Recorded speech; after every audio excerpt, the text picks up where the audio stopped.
Isaiah chapter 53 verse 5 and 6. But he was pierced for our transgressions, he was crushed for our iniquities. The punishment that brought us peace was upon him, and by his wounds we are healed. We like sheep have gone astray, each of us turned his own way, and the Lord has made with him the iniquity of us all.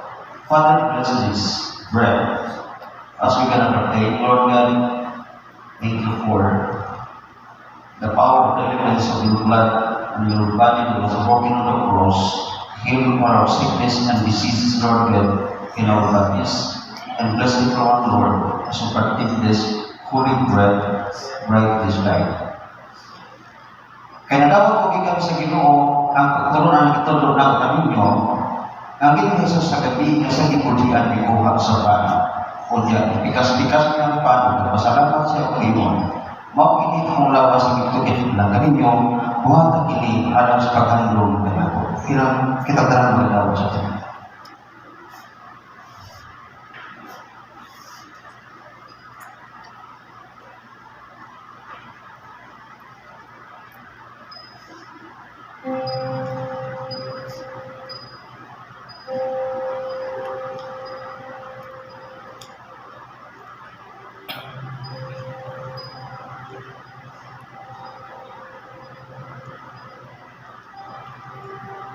Juan 1, siguro 20. Mingon si Juan, tanaman niyo ang kordero sa Diyos, siyang makawagtang salat sa kalibutan.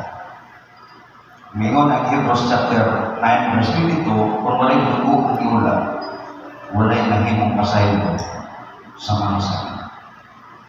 Pagdating ini Ginoo, ini great Diyos, Lord, ng simbolo sa imong dugo, ang iulan ito sa cross Calvary.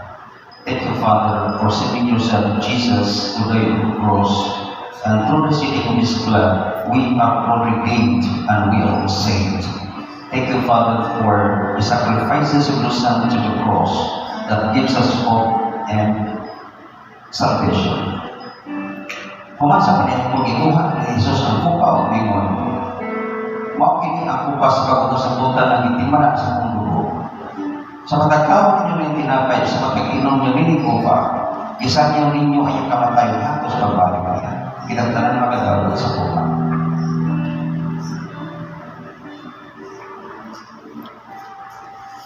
Pag-ibok ito pasalamat sa mga siklasing tungkol sa kaloob sa mga sa kinuganato, maghatag sa ilaw ng dugo, hindi sa kalibutan.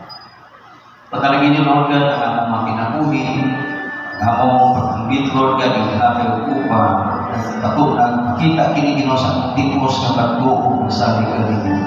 We continue, Father, to celebrate, Lord God, this full supper, because we believe that through the death and the burial and the resurrection of our Lord Jesus Christ gives us hope and salvation in this life. We give you all the praise and the glory. In Jesus' name we pray. Amen.